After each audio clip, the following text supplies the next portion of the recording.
تُزْجِي مَن تَشَاءُ مِنْهُنَّ وَتُؤْوِي إِلَيْكَ مَن تَشَاءُ وَمَنِ ابْتَغَيْتَ مِمَّنْ عَزَلْتَ فَلَا جُنَاحَ عَلَيْكَ ذَلِكَ أَدْنَىٰ أَن تَقَرَّ أَعْيُنُهُنَّ وَلَا يَحْزَنَّ وَيَرْضَيْنَ بِمَا آتَيْتَهُنَّ كُلُّهُنَّ وَاللَّهُ يَعْلَمُ مَا فِي قُلُوبِكُمْ وَكَانَ اللَّهُ عَلِيمًا حَلِيمًا۔ اور ان عورتوں میں سے آپ جسے چاہے موقوف رکھیں اور جسے چاہیں پاس رکھیں، جنہیں آپ نے موقوف کر دیا ہے اگر آپ انہیں بھی بلا لیں تو کوئی حرج نہیں۔ اس میں اس بات کی زیادہ توقع ہے کہ ان کی آنکھیں ٹھنڈی رہیں اور وہ غم زدہ نہ ہو، اور جو کچھ آپ انہیں دیں گے جب سب اس سے وہ راضی ہو جائیں گے۔ جو کچھ تمہارے دلوں میں اللہ جانتا ہے، اور اللہ بڑا علم والا اور کمال حلم والا ہے۔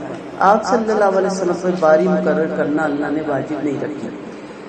مسلمانوں کو اگر 4 شادیوں کی اجازت ہے، رخصت ہے، اگر وہ 3 کرتے ہیں، 2 کرتے ہیں یا 4 کرتے ہیں، تو ان میں ہر چیز میں فرض ہے، واجب ہے باری بھی لگانا، اور ہر معاملات میں برابر کپڑا، برابر کھانا، برابر جگہ دینا، برابر اگر ایک کے لیے کوئی تحفہ لائے جو یہ ظاہری معاملات ہوتے ہیں دوسرے کے لیے بھی ضرور لائیں۔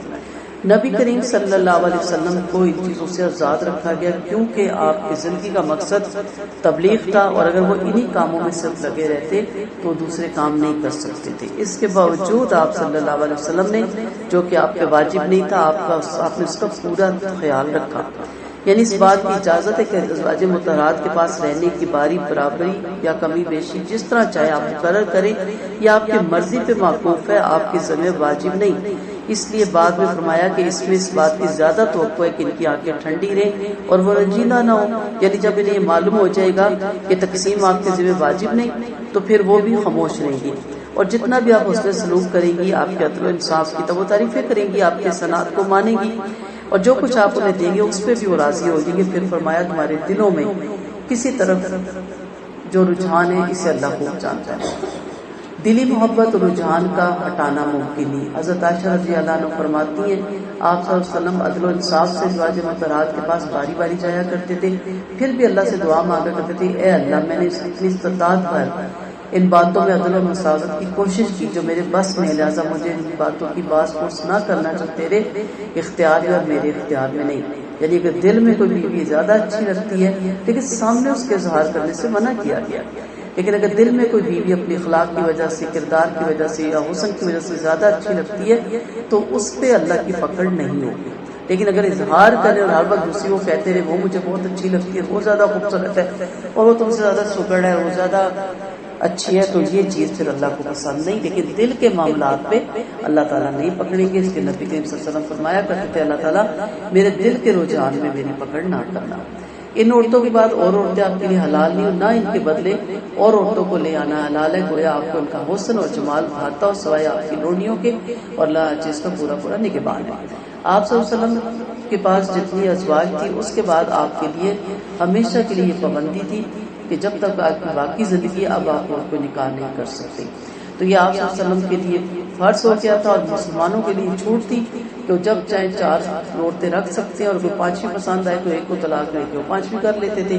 لیکن آپ صلی اللہ علیہ وسلم کی جو عورتیں جنہیں غریبی میں، تنگی ترشی میں آپ کے ساتھ رہنے کو اہمیت دی تھی اور امت کی مائیں بھی تھی، اس لیے اب کسی اور کے نکاح میں جا بھی نہیں سکتی تھی، تو اللہ کے نبی کو پھر پابند کر دیا گیا کہ اس کے بعد وہ کسی اور عورت سے نکاح نہیں کریں گے۔ ہاں اس وقت تک لونڈیوں کی اجازت تھی کہ لونڈیوں کے ساتھ اگر وہ نکاح کرنا چاہے تو وہ اجازت ہے، لیکن اب وہ خاندانی عورت یعنی اب ان عورتوں کے علاوہ کسی اور سے شادی نہیں کر سکیں گے۔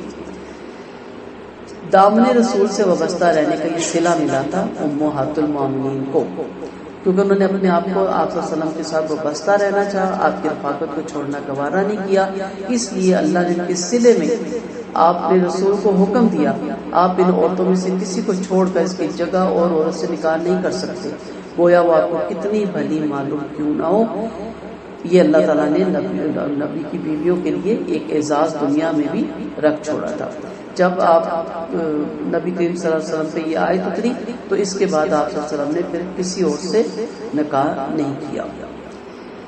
فرمایا کہ آپ کو ازواج مطہرات کے بدلے اور عورتوں کا کرنا نکاح حلال نہیں، گویا ان کا حسن و جمال آپ کو کتنا ہی اچھا معلوم ہو۔ اس آیت میں اللہ نے آپ کو ازواج مطہرات پر اور عورتیں لانے سے منع فرمایا، اس بات سے بھی منع فرمایا کہ کسی کو علیحدہ کر کے اس کے بدلے دوسری لائی جائے، البتہ لونڈیاں حلال کی گئی۔ ابو ہریرہ فرماتے ہیں ایت جہالت میں تبادلے کی یہ صورت تھی کہ ایک شخص کہتا تھا میری عورت سے اپنی عورت بدل لو، یعنی تم اسے چھوڑ دو میں کر لوں گا، میں اسے چھوڑ دیتا ہوں تم کر لو۔ پھر اللہ نے یہ آیت اتاری کہ اس قسم کی باتیں نہ آپ کی حلال ہے اور نہ ہی کسی اور مسلمان کے لیے حلال ہے۔ یا ایھا الذین آمنوا لا تدخلوا بیوت النبی الا ان یؤذن لکم الی طعام غیر ناظرین اناہ۔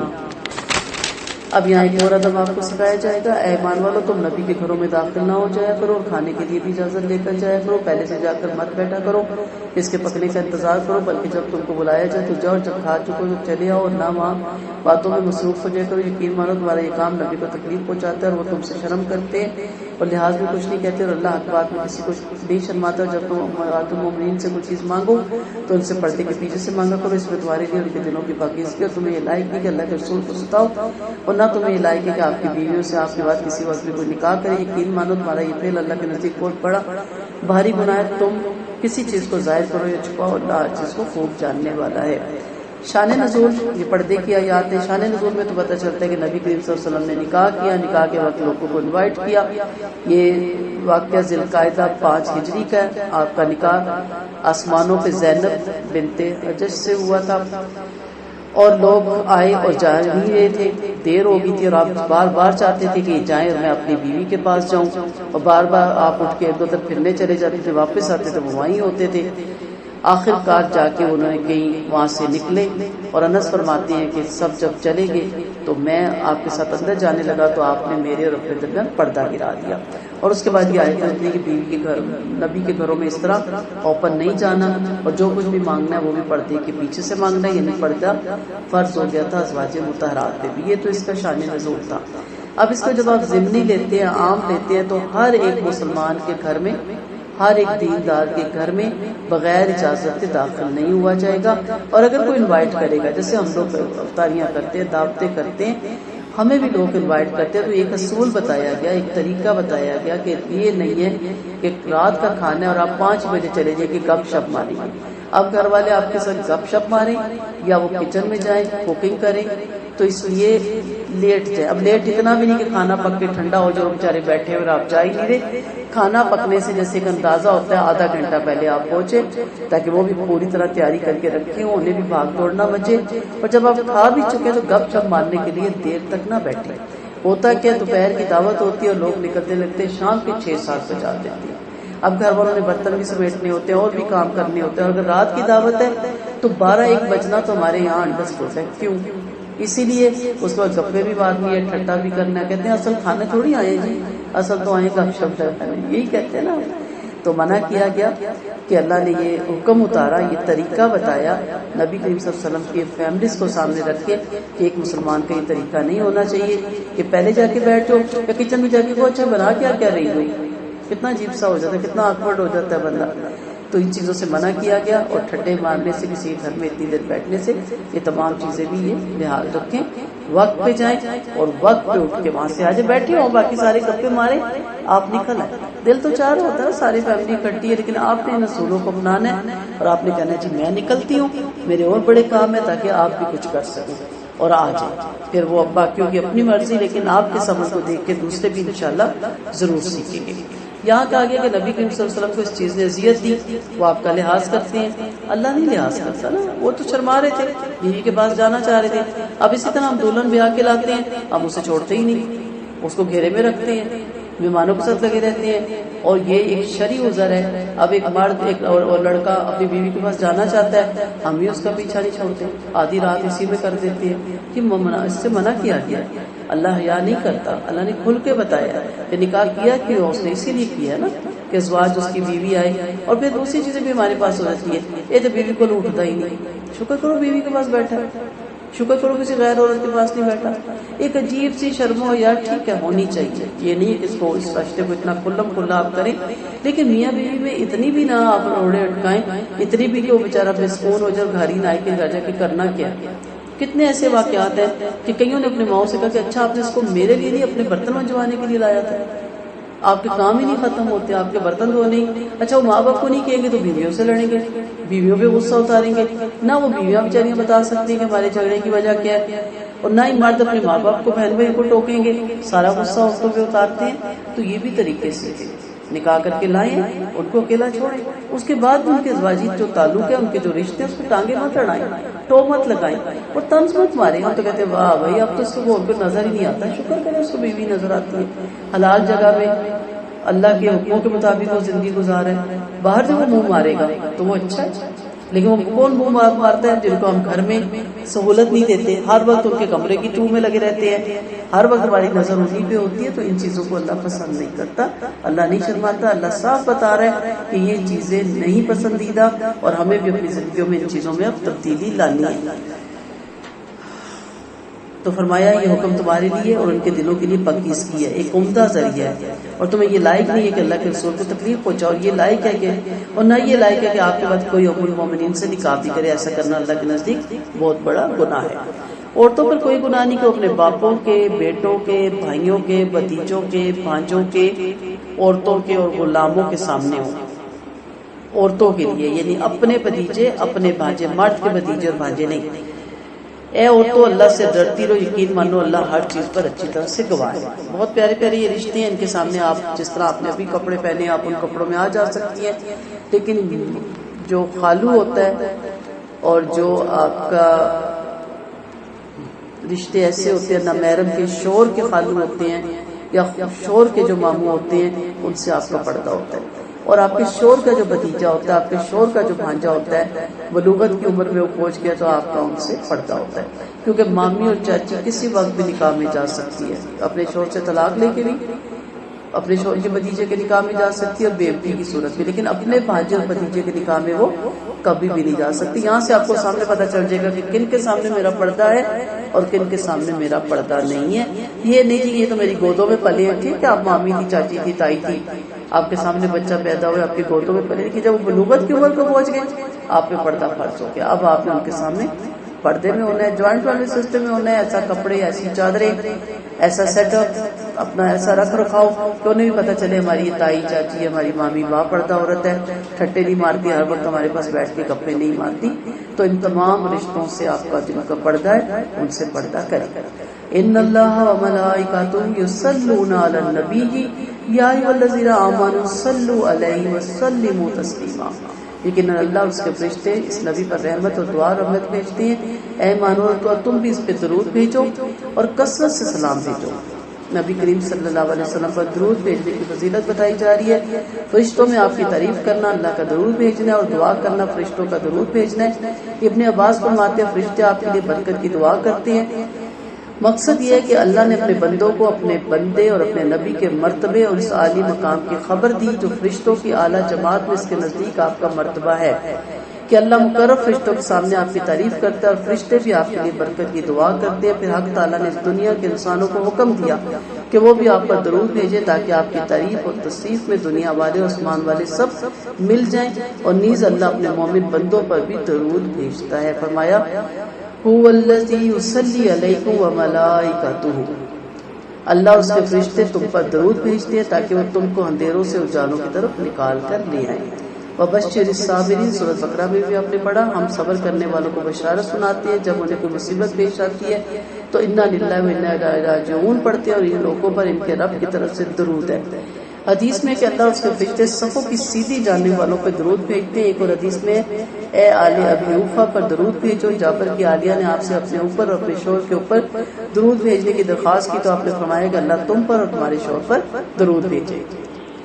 درود کے سلسلے میں بہت فضیلتیں ہیں، اکثر ہمارے یہاں لیکچر ہوتا رہتا ہے، بہت زیادہ اس کا ثواب ہے، جتنا کثرت سے آپ اس کو پڑھ سکتے ہیں پڑھیں۔ اور درود ابراہیمی کے الفاظ الحمدللہ آپ سب کو یاد ہے، درود ابراہیمی کی بہت زیادہ فضیلت ہے اور آپ اس کو کثرت سے پڑھا کریں، جمعے میں بھی اور جمعے کے علاوہ بھی، اور حدیث کے مفہوم میں جتنا وقت آپ درود شریف میں لگا سکتے ہیں اتنا ہی کام ہے۔ کیا آپ صلی اللہ علیہ وسلم کے لیے دعائے رحم کرنا جائز ہے؟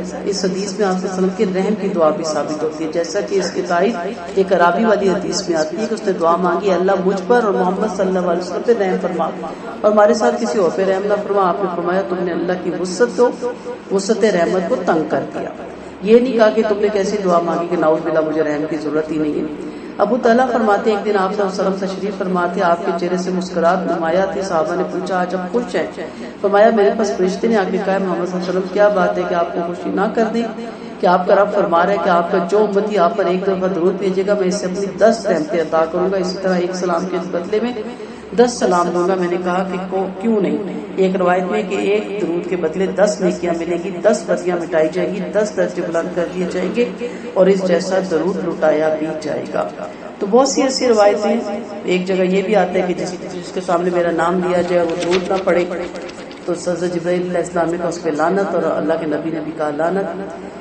پھر فرمایا جب مؤذن کو اذان دیتے ہوئے سنو تو جو کہہ رہا ہے وہی تم بھی کو، پھر مجھ پہ درود بھیجو، کیونکہ جس نے مجھ پر ایک بار درود بھیجا اللہ اس پر 10 بار درود بھیجے گا۔ پھر میرے لیے اللہ تعالیٰ سے وسیلہ مانگو، جنت میں ایک ایسا مقام ہے جو اللہ تعالیٰ کے بندوں میں سے کسی خاص بندے کے لائق ہے، مجھے امید ہے کہ مجھے ملے گا۔ پھر جس نے اللہ تعالیٰ سے میرے لیے وسیلہ مانگا اس پر میری شفاعت حلال ہو جائے گی۔ جو لوگ اللہ اس کے رسول کو اذیت پہنچاتے ہیں ان پر دنیا اور آخرت میں اللہ کی لعنت، اور اللہ نے ان کے لیے ذلت والا عذاب تیار کر رکھا ہے۔ جو ایمان والے مرد اور عورتوں کو ان کی نہ کردہ گناہوں کی وجہ سے اذیت دیتے ہیں انہوں نے بڑا بہتان اور کھلا گناہ اپنے اوپر لادا ہوا ہے۔ نبی کریم صلی اللہ علیہ وسلم نے فرمایا اللہ صاحب عزت و جلال فرماتا ہے زمانے کو برا بھلا نہ کو انسان مجھے اذیت پہنچاتا ہے حالانکہ میں زمانہ ہوں، میں زمانے کے دن رات الٹتا پلٹتا ہوں۔ یہاں لوگوں کو ڈرایا جا رہا ہے جس کے حکم عدولی کر کے اور اس کی مخالفتوں کا ارتکاب کر کے اور گناہوں پہ اصرار کر کے نبی کریم صلی اللہ علیہ وسلم کو اذیت پہنچاتے ہیں اور اللہ کو بھی اذیت دیتے ہیں، عیب نکالتے ہیں دین پہ۔ نبی کریم صلی اللہ علیہ وسلم کی احادیث میں اللہ تعالیٰ نے ہم کو یہاں پہ تنبیہ کی ہے۔ اللہ تعالیٰ ایسے گناہوں سے ہم سب کو محفوظ رکھے۔ اور دوسری چیز ہم نے کیا دیکھی؟ بہتان باندھنا۔ آپ صلی اللہ علیہ وسلم سے پوچھا گیا غیبت کیا؟ فرمایا اپنے بھائی کا اس طرح ذکر کرنا کسی ناگوار معلوم ہو اور وہ بات اس میں نہ ہو جس کا ذکر کیا گیا، فرمایا یہ غیبت ہے، ورنہ الزام ہے۔ اگر وہ تھی نہیں ہے تو پھر تو غیبت ہے، نہیں تھی پھر تو الزام ہے۔ آپ صلی اللہ علیہ وسلم نے صحابہ کرام سے پوچھا اللہ کے نزدیک سب سے بڑا سود کیا ہے؟ بولے اللہ اس کا رسول خوب جانتا ہے۔ فرمایا مسلمان کی بے عزتی اللہ کے نزدیک سب سے بڑا سود ہے۔ پھر آپ نے یہ آیت تلاوت کی، یا ایھا النبی قل لازواجک وبناتک ونساء المؤمنین یدنین علیہن من جلابیبہن ذالک ادنی ان یعرفن ولا یؤذین وکان اللہ غفورا رحیما۔ یہاں پہ پردہ کرنے کا طریقہ بتایا جائے۔ اے نبی صلی اللہ علیہ وسلم اپنی بیویوں سے، بیٹیوں سے، مسلمانوں کی خواتین سے فرما دیں کہ وہ اپنی چادروں اپنے اوپر لٹکا لیا کریں، اس سے آسانی سے ان کی پہچان ہو جایا کرے گی، پھر یہ ستائی نہ جائے گی۔ اور اللہ بڑی بخشنے والا اور کمال مہربان ہے۔ منافق اور وہ جن کے دلوں میں بیماری ہے باز نہ آئے اور مدینہ کے وہ لوگ بھی جو غلط افواہیں اڑا رہے ہیں تو ہم آپ کو ان پر مسلط فرما دیں گے، پھر وہ کچھ دنوں میں ہی آپ کے ساتھ شہر میں رہ سکیں گے۔ وہ پٹکارے ہوئے ہیں، جہاں مل جائیں گے پکڑ لیے جائیں گے اور خوب مار پیٹا جائے گا۔ اور یہ اللہ کا وہ دستور ہے جو ان سے پہلے لوگوں میں بھی جاری رہا، اور آپ اللہ تعالیٰ کے دستور میں کبھی رد و بدل نہیں پائیں گے۔ پردے کا حکم ہے، اے اللہ نے اپنے رسول کو حکم دے رہا ہے اپنی مسلمان عورتوں کو، خصوصاً ازواج مطہرات کو اور صاحبزادیوں کو جو سب سے افضل ہے۔ فرمایا وہ جب گھر سے نکلے تو چادریں اوڑھ کر نکلے تاکہ جہالت کی عورتوں اور لونڈیوں سے ممتاز ہو جائے۔ جہالت میں کیا ہوتا تھا کہ لوگ سڑکوں پہ کھڑے ہوتے تھے، کوئی لونڈی گزرے اسے چھیڑ چھاڑ کرنا، سیٹی مارنا، ہاتھ لگا دینا، پتہ تھا لونڈی ہے، آزاد نہیں ہے، اسے کوئی پیچھے کوئی پوچھنے والا نہیں، اور ان کا کام بھی یہ ہوتا تھا گھر گھر پھرنا۔ کچھ مالی تو اپنی لونڈیوں کو اس کام کے لیے بھی رکھتے تھے کہ وہ جا کے مردوں کے ساتھ راتیں گزارے اور پیسہ کما کے لائیں، جو ہم نے پیچھے آیتیں پڑھی کہ کہا کہ ان کو مجبور نہ کیا جائے، اگر انہیں وہ نہ چاہتے ہوئے مجبور کیا گیا تو اس کا گناہ ان کے اوپر پھر نہیں ہوگا، ان کے مالکوں پہ ہوگا۔ پھر اس سب چیزوں کو منع فرمایا گیا، وہ اگر آپ کو یاد ہو پیچھے تفسیر تو یہاں بتایا گیا ہے کہ دور جہالت میں یہ سب کچھ ہوتا تھا۔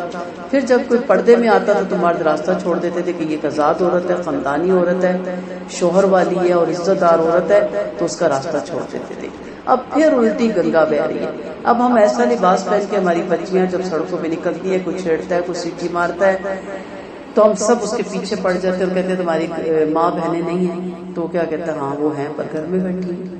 تو ماں بہنوں کا کام سڑکوں پہ ایز اے مجبوری، جب تو آپ کو ضرورت ہے جب تو کوئی شرعی عذر ہے آپ جانتے ہیں، اس شرعی عذر میں بھی پھر آپ کے اوپر پردے کی پابندی آ جاتی ہے۔ کیا کہا گیا کہ جب تم نکلو تو اپنے اوپر جلابیبہن، اپنے سینوں تک ایسی چادریں اوڑھ لو جس سے آپ کا سارا سطر چھپ جائے۔ تو جب آپ دکھانے کے لیے، نمایاں کرنے کے لیے اسی لیے کپڑے بنواتے ہیں، ٹائٹس، فٹنس والے، سی تھرو، چھوٹی چھوٹی قمیضیں، ٹائٹ پینٹ نیچے جو پہنی جاتی ہیں ٹائٹس، اور پھر ہم باہر نکلتے ہیں کندھے پہ پاک کھول کے، اور پھر کہتے ہیں کوئی دیکھے بھی نہ۔ جب آپ دیکھنے کی چیز ہے، آپ دکھانے کے لیے نکلی ہے، تو اگر آپ دکھانے کے لیے نکلی تو پھر کیوں پہن کے ایسی چیزیں نکلی ہے؟ اور اگر آپ نے اپنے لیے پہنی ہے تو گھر کے اندر پہنے نا، پھر آپ باہر سڑک پہ کیوں گئی ہیں؟ اب دیکھیں ہم پہنتے ہی تب ہیں جب ہمیں روڈ پہ جانا ہے، جب ہمیں کسی شادی پہ جانا ہے، جب ہمیں پبلک پہ جانا ہے۔ گھر میں تو اتنا برا حال ہوتا ہے کہ سمجھ نہیں آتی کام والی میں اور گھر والی میں فرق ہے کہ نہیں۔ گھر میں ہم نے پرانے سوٹ رکھے ہوئے نا، پرانے پھٹے ہوئے رف یوز کرنے کے لیے، جب ہم باہر نکلتے ہیں تو ہم بڑے یونیک اور خوبصورت سوٹ پہن کے نکلتے ہیں، تو پھر جب کوئی چھیڑتا ہے تو پھر ہم ناراض ہوتے ہیں۔ تو شریف عورت کو، با پردہ عورت کو کوئی نہیں چھیڑتا، کوئی نہیں ٹوکتا، یہ پہچان ہے ایک عزت دار عورت کی، ایک خاندانی عورت کی، اور اسی پہ آپ چلیں گے تو کامیاب ہوں گے۔ اگر آپ اس دور کی رسومات کے، اس دور کے حالات کو دیکھ کے اپنی بیٹیوں کو لے کے چلیں گے تو پھر دیکھ لیں کیسے کیسے حالات ہو رہے ہیں، کیسے کیسے بچیاں اٹھائی جا رہی ہیں، کیسے کیسے ان کے ریپ ہو رہے ہیں، اور کیسے کیسے ان کے ساتھ معاملات ہو رہے ہیں۔ ان کے ساتھ جو بھی ظلم ہو رہا ہے اس میں ہم برابر کے شریک ہیں، کیونکہ ہمارا کام تھا کہ ہم اپنی بچیوں کو باپردہ بناتے، گھروں سے باہر نہ جانے دیتے، اور اگر ان کو جانا پڑتا تو ان کے بھائی اور بیٹے، اور شادی ہو جائے تو ان کے شوہر ان کے ساتھ جاتے، اور ان میرڈ ہے تو ان کے والد ان کے ساتھ جاتے۔ اور یہی ہم نے اپنے اسلاف میں دیکھا کہ اسکول چھوڑنے جانے کے لیے بھی ایک مرد ضرور چل رہا ہوتا تھا، کہ یا بھائی ہوتا تھا، یا چچا تھا، یا کوئی گھر کا ہوتا تھا، یا ماموں ہوتا تھا، یا والد ہوتا تھا، اور وہ بچیاں اسکول اس طرح جاتی ہیں۔ اب خود جاتی ہیں کالجوں یونیورسٹیوں میں، اور آئے دن کوئی نہ کوئی مسائل ہمیں سننے کو ملتے، اور زیادہ تر تو چھپا لیے جاتے ہیں۔ بہت کچھ ملک میں ہو رہا ہے، اس لیے کوشش کریں کہ اپنے بچیوں کو ایسی زینت سے منع کریں۔ لوگوں آپ سے قیامت کے بارے میں پوچھتے ہیں، آپ فرماتے اس کا علم تو اللہ کے پاس ہے، اور آپ کو کیا معلوم شاید وہ قریبی آ لگی ہو۔ یقین مانو اللہ تعالیٰ نے کافروں پر پھٹکار ڈال دیا، اور ان کے لیے بھڑکتی ہوئی آگ کے آگ رکھی ہے، جہاں وہ ہمیشہ ہمیشہ رہیں گے اور اپنا کوئی دوست اور حمایتی نہ پائیں گے۔ جس دن ان کے چہرے آگ میں الٹ پلٹ ہو رہے ہوں گے، اور وہ کہہ رہے ہیں ہائے ہماری شامت، ہم نے اللہ کی اور اس کے رسول کی بات نہیں مانی ہوتی، اللہ اور اس کے رسول کی بات مانی ہوتی، اور کہیں گے اے رب ہم نے اپنے سرداروں کی اور اپنے بڑوں کی بات مانی تھی، انہوں نے ہمیں اس راہ سے بھٹکا دیا، اے ہمارے رب انہیں دگنا عذاب دے اور ان پر زبردست لعنت بھیج۔ یا ایھا الذین آمنوا لا تکونوا کالذین آذوا موسیٰ فبرأہ اللہ مما قالوا وکان عند اللہ وجیہا۔ اے ایمان والو، ان کی طرح نہ ہونا جنہوں نے موسیٰ کو تکلیف پہنچائی تھی، پھر اللہ نے انہیں اور ان کے الزام سے بری کر دیا، اور وہ اللہ کے نزدیک عزت والے تھے۔ بہت سے واقعات ہیں، ایک جگہ پتہ چلتا ہے آپ صلی اللہ علیہ وسلم کی حدیث سے کہ موسیٰ علیہ السلام شرمیلے تھے، اپنے پردے کی حفاظت کرتے، مرد بھی حیادار ہوتا ہے نا۔ تو ایک دفعہ یہودیوں نے ان پہ الزام لگایا کہ آپ کو کوئی برس کی بیماری ہے، یا آپ کے جسم پہ کوئی ایسے داغ ہے جس کی وجہ سے آپ اپنے آپ کو چھپاتے ہیں۔ آپ ایک دفعہ نہا رہے تھے، جس پتھر پہ آپ نے کپڑے رکھے وہ پتھر آپ کے کپڑے لے کے بھاگ کھڑا ہوا، آپ پتھر کے پیچھے بھاگے، اور پبلک میں آگے لوگوں نے دیکھا کہ آپ بہت خوبصورت ایک انسان تھے، آپ کا جسم بھی بے عیب تھا، کوئی اس پہ داغ نہیں تھا۔ پتھر ٹھہر کے آپ نے کپڑے اٹھا کے پہنے، اور پھر پتھر پہ زور زور سے لاٹھیاں ماری، اور بہت آپ دکھی ہوئے۔ تو اس کے بارے میں بھی ہے کہ آپ کو اذیت دی کی تھی، اس وجہ سے اللہ نے آپ کو یہ سب کچھ کیا۔ پھر حضرت علی کے بھی بتاتے ہیں کہ حضرت موسیٰ اور ہارون علیہ السلام پہاڑ پہ گئے، اتفاق سے ہارون علیہ السلام کی فوتگی کا وقت آ گیا، آپ مر گئے۔ اسرائیلیوں نے آپ پہ الزام لگایا کہ آپ اوپر لے جا کے اپنے بھائی کو قتل کر کے نعوذ باللہ واپس آ گئے۔ پھر کہا گیا کہ جب آپ کو دفنانے کے لیے وہاں سے گزارا گیا تو اللہ نے قوت گواہی دی، اور مردے نے یعنی حضرت ہارون علیہ السلام نے کہا کہ میں خود فوت ہوا ہوں، اور اس کے بعد وہ دوبارہ مر گئے۔ بہت سی روایتیں ہیں، ایک اور بھی ہے کہ ایک عورت کو تیار کیا گیا اور کہا گیا کہ اس نے نعوذ باللہ موسیٰ علیہ السلام نے مجھ سے زنا کیا ہے، تو موسیٰ علیہ السلام درس دے رہے تھے تو اس نے کھڑے ہو کے کہا کہ تم زنا کار ہو، اور موسیٰ علیہ السلام نے کہا اللہ سے ڈر، وہ ڈر گئی، رک گئی، اور پھر کہا دوبارہ کیا، تو اس نے کہا نہیں میں نے اس پہ الزام لگایا تھا اپنی قوم کے کہنے پہ۔ تو اللہ نے کہا بتا موسیٰ کیا چاہتا ہے، تو اللہ نے کہا موسیٰ نے کہا اس کو دسا دو، پیروں تک، گھٹنوں تک، پیٹ تک، اور وہ سارے دسائے گئے تھے جن جنہوں نے الزام لگایا تھا۔ تو بہت زیادہ اذیت دی جا رہی تھی۔ اسی طرح نبی کریم صلی اللہ علیہ وسلم کو بھی کفار مکہ، سرداران قریش اور ان کے رشتہ دار مختلف طریقوں سے اذیتیں دیتے تھے۔ سورۃ نور میں ہم نے پڑھا حضرت عائشہ رضی اللہ عنہا کو الزام لگایا گیا کہ خدا نہ خواستہ وہ صحیح پاک دامن ہو کے نہیں گزری، واپس نہیں آئی. پھر جب حضرت زینب سے آپ کا نکاح ہوا پھر الزام لگایا گیا کہ آپ نے زائد رضی اللہ عنہا کو مجبور کیا ہے، اور نعوذ باللہ آپ کا ان پہ دل آ گیا تھا. یعنی ایسی ایسی باتیں کی کرتے تھے. اور آج بھی جو مخالف میں ہیں نبی کریم صلی اللہ علیہ وسلم کی ایسی کتابیں اور ایسی چیزیں لکھتے رہتے ہیں، اللہ تعالیٰ ہی ان پہ اپنا ان کی گردنوں پہ اپنا ہاتھ رکھے گا. پھر اسی طرح آپ صلی اللہ علیہ وسلم نے جب مال غنیمت کی تقسیم کی تو اس وقت بھی لوگوں نے کہا آپ نے تقسیم میں انصاف نہیں کیا.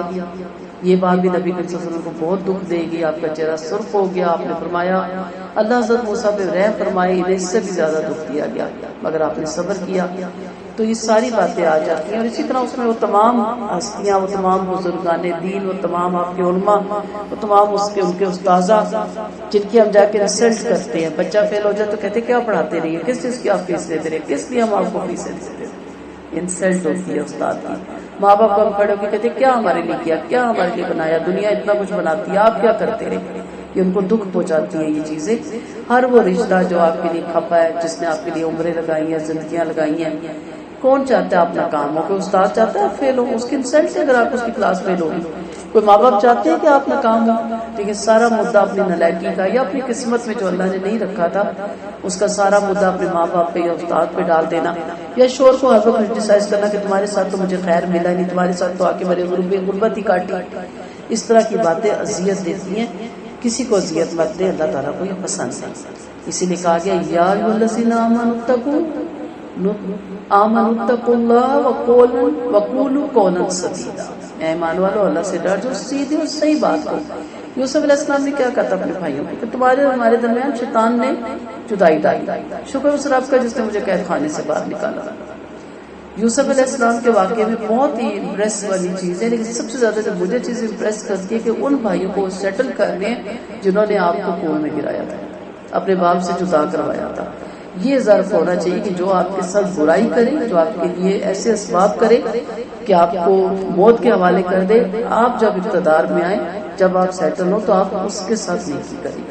جیسے ایک باپ نے اپنے بچوں کو کہا نا سارے جاؤ کوئی ایسا کام کر کے اور میرے پاس بہت قیمتی ہیرا ہے میں اس کو دوں گا.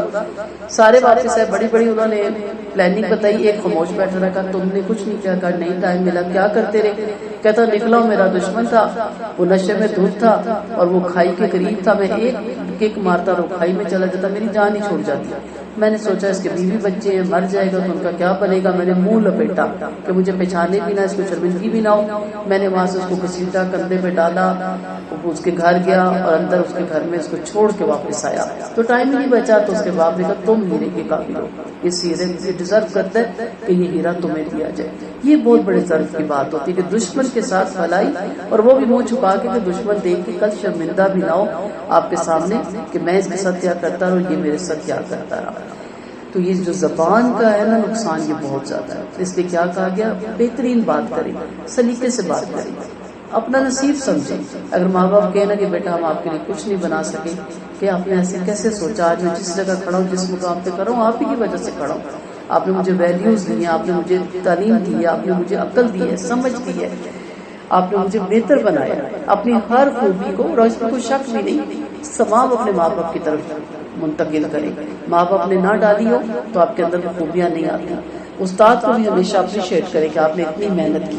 کبھی ہوا کہ سال چینج ہوا اور آپ نے لیٹر لکھا ہو کہ شکر آپ نے اتنی محنت کی، آپ نے اتنا ہمارے بچوں پہ وقت لگایا، اللہ تعالیٰ آپ کو اس کا بہترین اجر دے. ہم کہتے ہیں تو فیس کس چیز کی لگتی؟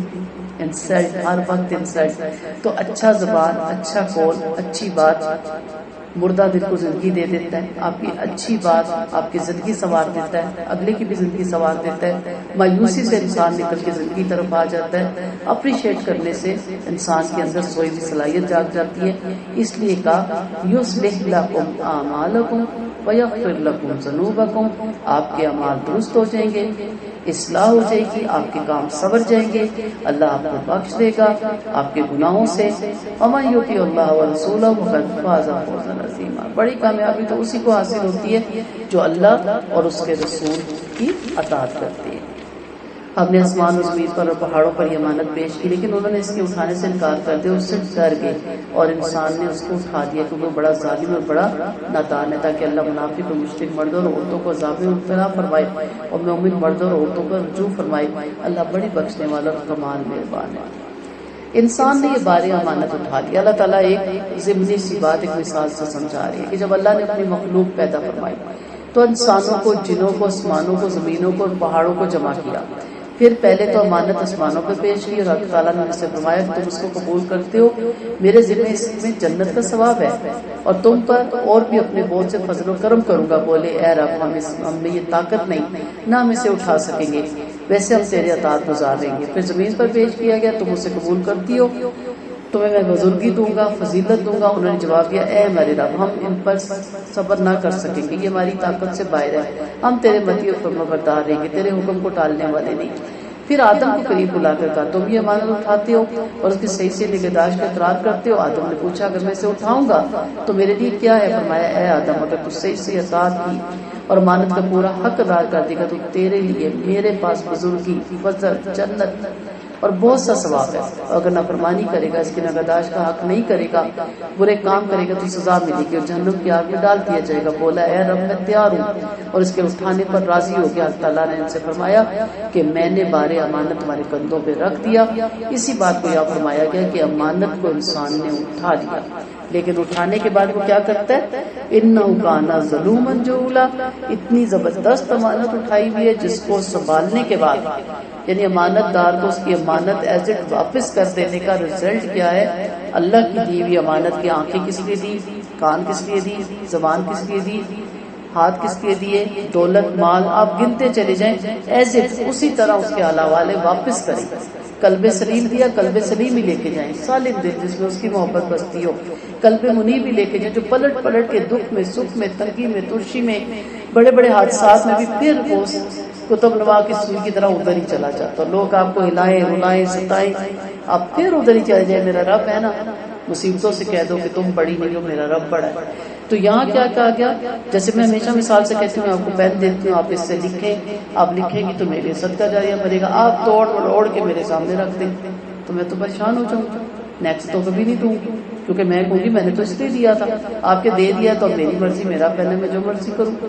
بچے کہتے ہیں نا، میں اپنی بیٹی سے کہتی ہوں بیٹا اتنا پیارا بیگ آپ لائی ہیں، اب اس کا کیا اشر کرے؟ تو آگے کہتی ہوں ماما میرا بیگ ہے، میں جو مرضی کروں.